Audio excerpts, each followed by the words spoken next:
Good morning. Good morning. How are you today? Fabulous. How are you doing? Not too bad. Just working on getting you linked up here, my beautiful Rose. Awesome. So where are we? There we are. Edit. At that lovely Rose. See? So today is a big day because today we are going to talk about copywriting. First of all, thank you everyone for joining us on the Dark Roast. I'm Donna Stroll, if we haven't met before, and this lovely lady here is the lovely and talented Rose Short. Yes. So happy to be here. Yeah. It's So always we are fun. all over the place today. We are on Instagram. Welcome, Faz. Thank you so much for joining us. We are on my YouTube channel. We are on Facebook. We are all over the place because I kind of think this is an important one for all of us marketers out there and, people who are doing influencing and all that sort of stuff is copywriting. And copywriting can be quite a challenge. Yeah, and it's super, super imperative for email marketing, for your videos, your posts. Like copywriting is in pretty much everything we do. And I think there's a lot of people who just don't understand how to do it. So we are going to talk about the important parts of it, not just the overall, like this is the ways to do it, but also like every individual piece, what should really go into it. Right. I mean, copywriting is your way of writing for your marketing and your advertising, right? And that is true for whether, you're just trying to boost your engagement or if you're actually trying to sell something. So let's get started. One of the first things that we're going to do is we're going to talk about the 4 U's. Now, this is not something that I see a lot in any of the teachings. So that's why I sort of put it up front. All right. Yeah. Okay. Love it. So 4 U's are urgent, unique, ultra specific, and useful. So the urgent creates a sense of urgency, obviously, only 24 hours left, or, quickly before we only have 3 slots left, that kind of stuff. Unique is where you're offering something special, you're discover this one of a kind thing or this one of a kind opportunity, that sort of stuff. Ultra specific is like if you're in the weight loss industry, lose 10 pounds within 30 days. That's very specific. You're giving them a very specific result, or whatever that they can get with your product or your service. And then useful is obviously you're showing the benefits. So save your time and money with our meal prep solutions, or skyrocket your sales with good copywriting. Yes, and those 4 things should make up your headline too, right? And that helps make your headline compelling and actionable. Or in the case of email marketing, your subject line, right? Because so often when your emails aren't getting opened, the first thing any kind of guru is going to ask you is, well, are your subject lines engaging? Do they compel people to open them? And so keeping those 4 things in mind when you're crafting those is super beneficial. Absolutely. Okay, and so that leads us to another powerful formula, which we are taught this one, and that is the problem, agitate, and solve, or, pain, agitation, and solution. Same concept. Yeah, for sure. We talk about this a lot with landing pages and funnel pages, things like that, right? So problem, what problem do you or your product solve? So many people don't look at it that way. So you have to identify the problem and make your customer understand that you recognize that it's a problem, right? It's like the problem is you're not sleeping well, or the problem is you're not eating well. And then agitate it, intensify it. Because you're not eating well, these things happen, but are you fed up with it? Are you fed up with feeling like this? And then solve it, which is your product or your service. Present your solution. So I know you have this problem. I know it's doing this for you. Here is your solution. Yeah, absolutely. And this formula works really well because it connects your audience with pain points, problems that they're having, and then it gives them a clear solution. So it really takes them through, makes them connect with whatever it is that, you know, the problem. Oh yeah, me too. I totally have that problem. And then you're offering a solution for them. And that's a really standard and common way to do your copywriting. And then there's the benefit of 3 formula. And that is things like, what are your 3 benefits that your Lost you for a second. Oh, okay. Yeah. So we're doing benefit times 3 formula. Yeah, so these are like your bullet points, right? Of like, if you use this product, if you use this solution, here's the first benefit, here's the second, here's the third. Once you start going past that, a lot of people are going to lose interest. It's going to get too cluttered. So you want to keep it really, again, specific and really clean. Yeah, and it's a way to really highlight your top 3 things. So like boost your energy levels, feel refreshed and rejuvenated, increase your productivity without the crash. So like I say, you're selling a vitamin. That would be a great way to list your 3 top benefits. Those are your 3 key selling points, but they're not, you're still turning it around into how it's going to benefit them. Not this gives you more energy. It's boost your energy levels. You know, you're making it more personal for them. And I think that that's really important too.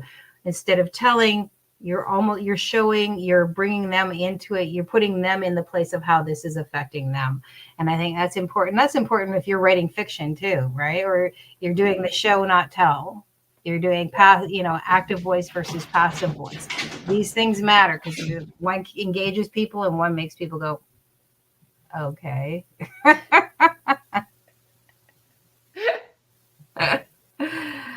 We've all been there. Yeah. It's too much. I don't care anymore.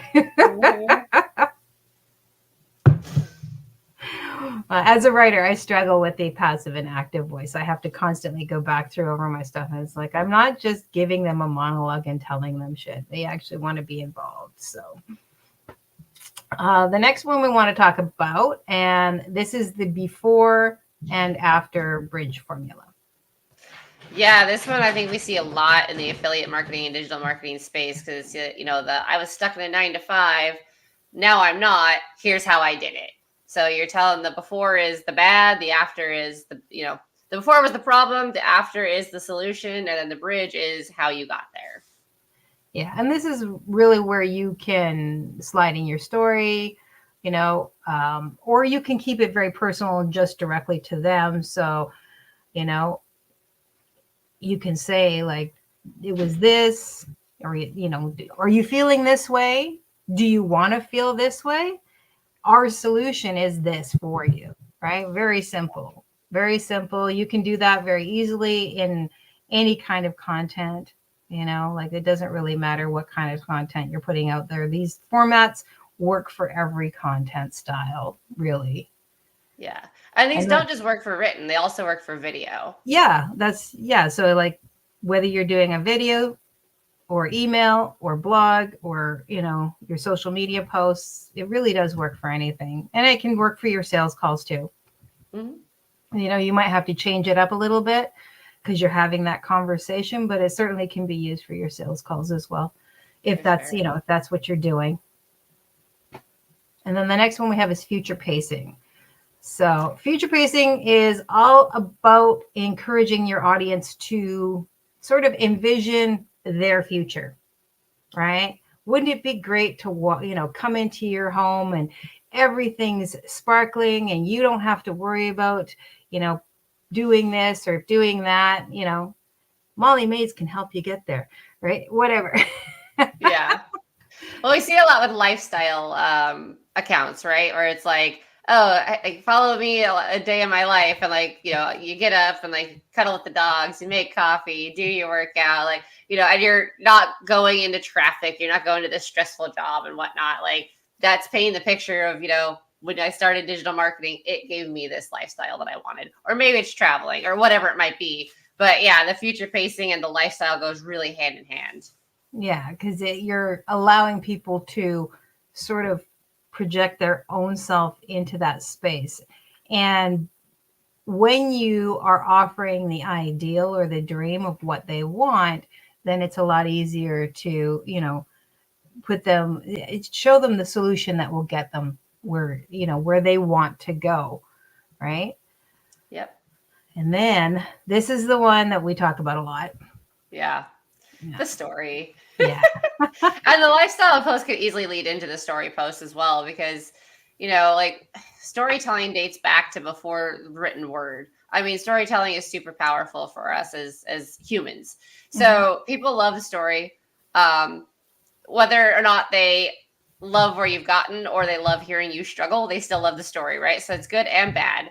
But it can be super powerful because for a lot of us who maybe didn't grow up with internet or didn't grow up with smartphones or, didn't ever do video formatting or editing or anything like that, it's really powerful to see somebody else who we identify with, who maybe has the same struggles as us, succeeding.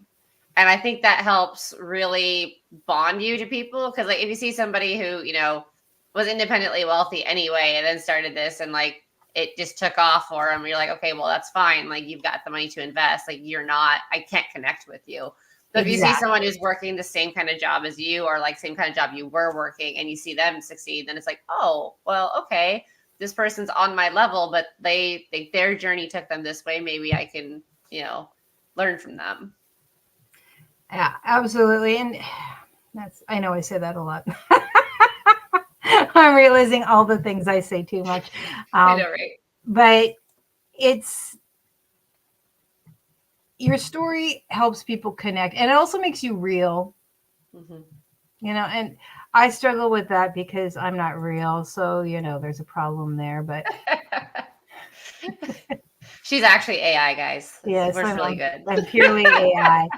So, well, it's hard to be authentic if you don't enjoy being vulnerable, because it does kind of make you vulnerable. Like, I hate feeling vulnerable, but at the same time, like, I believe in authenticity. So you have to find that balance, and it can be scary, but again, it's super powerful. Yeah, and I think it's important to note that your story can be as deep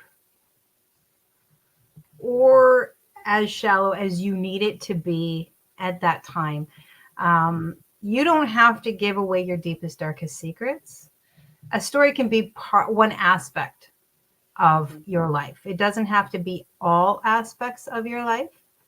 It could just be that moment that you decided you were going to go online, right? You could delve deeper, and when you get more comfortable, you might want to actually add more information. But don't feel like, because I think that this is something that stops me a lot of times, is I feel like, oh, I have to give up the farm in order to do my story. And some of that's just not really. And it's funny because if I'm talking to somebody, I have no problem sharing that, but it just feels impersonal. So therefore I have a harder time sharing some of that information. But I mean, when I'm telling my story to people just in general, they're like, holy shit. You should write a book. And I'm like, no one cares. Well, and it's also different because like when it's one-on-one, you've already talked to the person, it, right? But if you're putting it out on the internet, like you already know you're opening yourself up for trolls. Like we were just talking about this before we jumped online, right? Like I can always tell when my content's getting put in front of more people when I start getting the nasty comments about my facial piercings. And so it does open you up to ridicule from people that you're not necessarily trying to connect with. And I think that's part of the hard part online. Yeah, absolutely. Yeah, I agree. It's trolls make everything gross. But the reality is that if you don't feed the trolls, they have nothing and they starve and they go away. Because you're just not, you're not giving them what they want. And so therefore they just go find a new target. So don't feed the trolls, never feed the trolls. Yeah. Nope. Let them go feast If somewhere nothing else. Just to keep your engagement up, respond with something kind or, Pretend you're in retailing. You're just using the nicest voice because it's irritating them more. Exactly. And the stories don't have to be complicated either. I think everyone overcomplicates them. Yeah. And I think sometimes people think that the story means they have to have some dramatic event.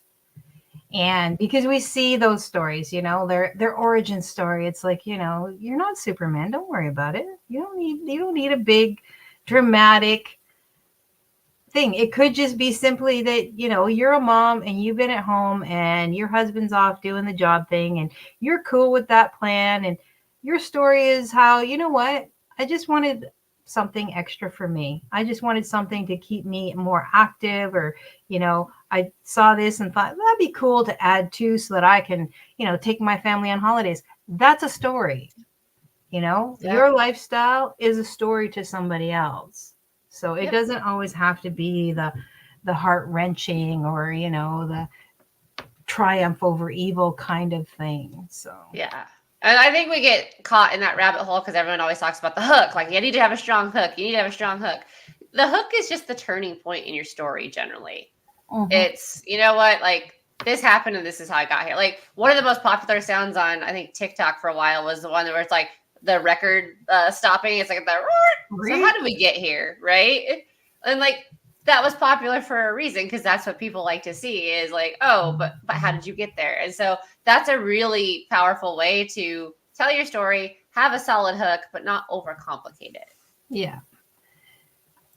We tend to overcomplicate just simply because, you know, our brains overthink. You know, if overthinking burned calories, I'd be dead by now.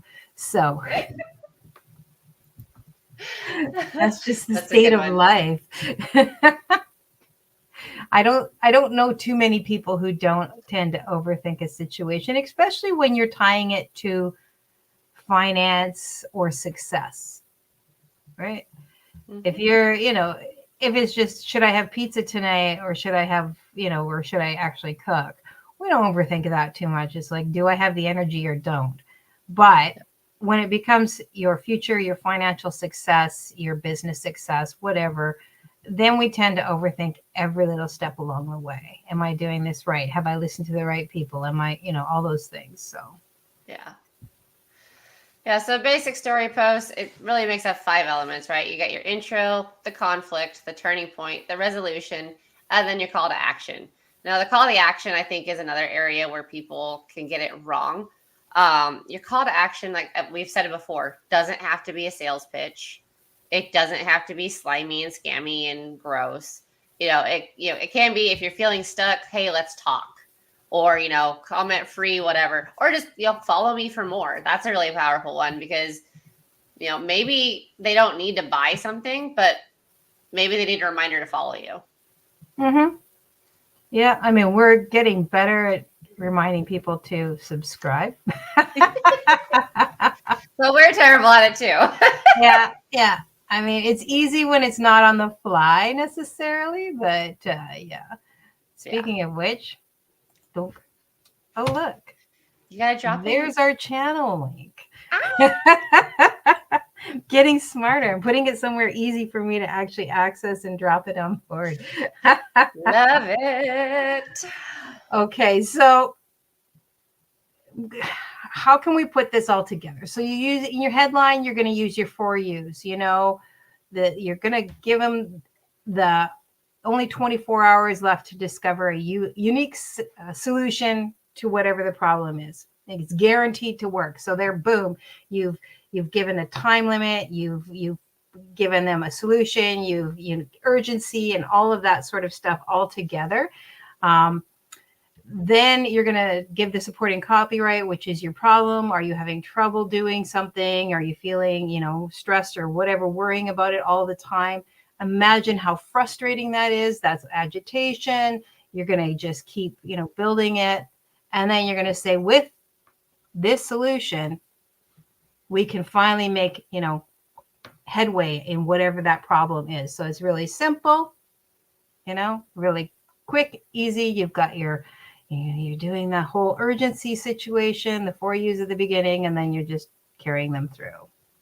Yep. And then, of course, your 3 benefits. So again, not saying you're going to feel this, you're going to feel this, just, you know, boost whatever, increase your income, whatever it might be, right? The top 3 benefits. Yeah. And then you've got your before and after bridge, which is, you know, if you're, you know, before I was having, you're having this problem, are you having this problem? Or, like here we're going to go with sleepless, stuck in a cycle of sleepless nights and groggy days. Imagine waking up energized and ready to conquer the day. That's before, that's after. Your bridge is our sleep remedy is the key to transforming your nights and days. Now, that before could even be your hook. If you wanted to keep it that short, that's, for a video, for a simple short video or a story, that's super easy, right? Yep. That's super easy content. Yeah, future pacing could be a good way to do that too, right? Like we see a lot with the POV, right? Point of view. That became really popular because the whole thing was point of view. You're enjoying your day, or you're not stuck in traffic, or whatever it is. Like getting whoever you're talking to picture that life that they want instead of the life that they have. Yeah. And then, of course, you're going to weave your story in wherever you can. And you can do it with almost pretty much with every single one of those different content styles, those different copywriting formulas. You can weave your story in. You can weave it in a tiny bit, or you can go full on, create a big thing out of it. But it's an opportunity always.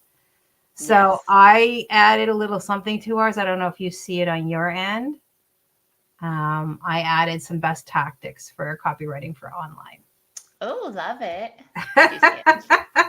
So I kind of dumped it on. One quick thing before we get into that, though, you don't have to use all of these formulas in the same content. You can absolutely combine them, but you can use them in your content buckets to make, templates for a lot of different content. So don't feel like you have to shove all of these into a single email. Use it to maybe break up your emails, right? Because if it's always a storytelling email, it's going to get really monotonous and people are going to stop reading it. But if you intersperse just the, are you still having this problem? Like, we can help. If this isn't helping, like, why not? You can get feedback. There's a lot of different ways you can use the formulas, but don't think you have to shove them all into the same piece of content. And I can see why you might want to think that you're going to, stacking this will be great. And sometimes you can stack a couple. Yeah. But yeah, they're meant to be multiple formulas so that you can utilize them. And also it allows you to A/B test what's working with your audience and what's not. Maybe one format just does not resonate with your audience.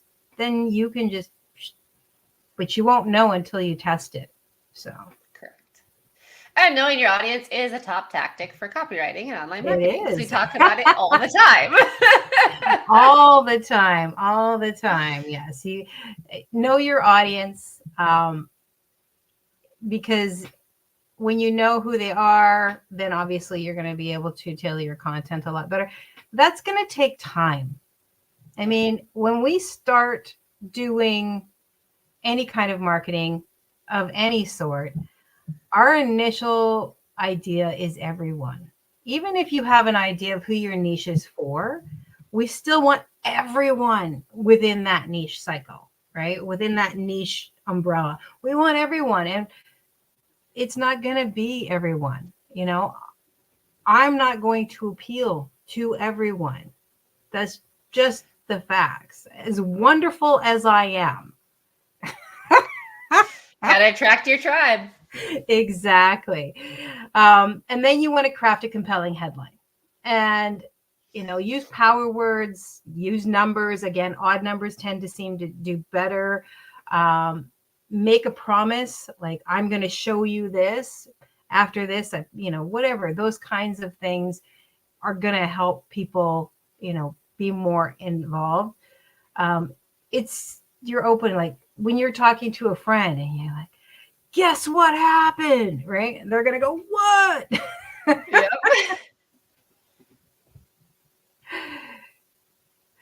I have to tell you about this. Yeah. You will never believe what happened. Yeah. All those kinds of things. These are the things that's your strong headline, because you're pulling people in. They want to know. You're creating that sense of curiosity in them. So. Yep. And then focus on your benefits, not your features, right? So we see this a lot with like tech or automation where, they're not saying like, oh, well, we use this integrated AI system da da da. No, they say, hey, automate your responses to messages to like make your life easier. And there's a reason why, because the how it gets there doesn't necessarily matter, but the benefits are what they're looking for. Yeah, very few people care about the road they're walking. They only care about the destination they're getting to. Yep. And so your job is to show how they're, the benefits of that destination that you're trying to steer them towards. And then you're going to use social proof anytime you have it, testimonials, case studies, reviews, anytime that you can pull something that's going to prop up and legitimize whatever it is that you are trying to provide, that's absolutely going to be beneficial to you. Yes, but choose carefully because, 2 years ago we saw that people sharing snapshots of their commission payouts and whatnot was beneficial. And now a lot of people just think it's gross. Well, and I don't necessarily think that, and I've never thought this personally, I don't think showing your payouts is necessarily social proof. Social proof to me is what other people are saying about it. Other businesses, what are people saying about it? Because that to me is a lot more social proof than showing me a bank balance, because I have been around the internet since before it was the internet. And I can tell you, and I've also worked in marketing for a really long time, and one area specifically where statistics were necessary. And you can make things say whatever you want. Yeah. And with the invention of AI and people who have skills on any kind of graphics, I can make anything look like whatever I want. So your money, for all I know, that could be absolute crap bullshit. Or you could be showing me something from 4 years ago, which is another thing that I don't, to show me the up to date. If it's not in the last 2 years, I'm not necessarily going to be all that interested in it. So your social proof needs to be relevant and as current as possible. Agreed. So then sense of urgency. I hate this one, but it works. Make FOMO is a real thing. So I live in a house full of people who run on FOMO. So yeah, exactly. So time sensitive language, limited time offer exclusively for a limited time, like things like that. That's why a lot of landing pages will use timers, countdown timers on the funnel, like as you're reading through or watching the video or whatever, there's also a timer going on. That's like, if you don't, buy by the time this gets to 0, then you'll miss out on the discount or whatever it is. Again, it's not a tactic I like, but it is one that works. Welcome, Kristen. Thank you so much for hanging out with us today over on Insta. Hey. Just sort of trying to get everything together here. Yeah, and I mean, the urgency, limited seats is a big one. I have room for 2 more people. It's just, we saw it a lot last year with the coaches, right? Like my mentors taking on 5 new people, blah, blah, blah. Yeah, and again, that's not necessarily going to work for everyone, but the reality is it does work. Like I say, I live in a FOMO house. Nobody wants to go to bed, no matter how tired they are. They can literally be falling asleep on the couch, and they won't go to bed because they're afraid they're going to miss something. Yeah. It's just nature. It's just nature. Now the next one, I think we're getting close to the end of it. We are. We're on CTA. This is a big one. And like you mentioned earlier, this is it's everything, right? It's not just sales. No. But it does need to be specific. And I think that's where a lot of people get it wrong, because they'll be like, if this is you, like, buy this program, instead of being like, message me so we can talk or something like that. So it should be very, very direct. Think of it like asking somebody out. Like, you're not going to go up to them and be like, hey, would you maybe possibly, want to go to a movie with me? No pressure. Like, no, just, hey, you want to go to the movie? Like, Very direct. Absolutely. And make sure that it ties to your content. So don't Mhm. have, your content be one thing and then you're asking them to do something completely different or something that has absolutely no bearing to anything that you've just posted. Yeah. If you're going to just do a fine quote or something, you don't have a sales call. You probably wouldn't have a call to sales call. You do more like a like and follow for more. That would be more of an engagement style CTA. So just make sure that your CTA is matching whatever your content was. Yeah. And I mean, copywriting is all over the place. So like we mentioned, it's your blog posts, it's your social media, it's your email newsletters, landing pages is another form of copywriting. So your funnels and all of those things have copywriting on them. Your product descriptions, if you are dealing with physical products, require copywriting. You can't just tell them what a product is. And you can write a story around a physical product, make it fun. I mean, we see those posts all the time where people put something on, say, Craigslist or Facebook, and they've done like this just hilarious copywriting, and then it ends up getting shared everywhere. That product was sold. It was sold right away. I mean, just because so many people came and looked at it simply because it was entertaining, even though it was like, some broken mirror or something, or some mirror that they wanted. It's haunted, Yep. This will pull people in. So it works for your physical products as well as your digital products or your services. It's not limited to just one thing.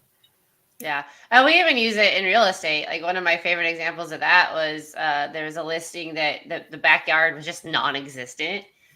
And that was one of the biggest gripes of everybody who came and looked at it. And so it was like, okay, well, let's just call it out in the copywriting from the beginning. And so basically we changed the headline to backyard removed for your convenience. Don't want to mow? That's fine. There's nothing to mow. And, made what was a pain point into the copyright as a joke. And like the house sold because there was a specific amount of clients not looking for a backyard because they didn't want to deal with mowing the lawn and stuff Exactly. like that. So, you provided a solution. You took what was a problem and turned it into a solution through your copywriting.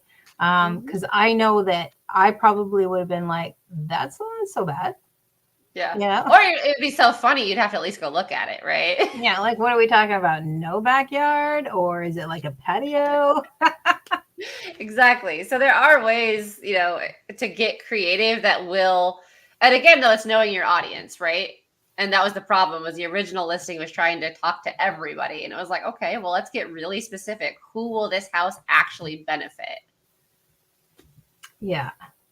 And so again, like we said, it's utilized in multiple ways, utilized in multiple formats. If you have any questions, by all means, as always, you know where we are, right? Oh, yeah. So I don't know. Facebook did yell at me for not posting enough this week, so maybe they don't know where I'm at. Oh.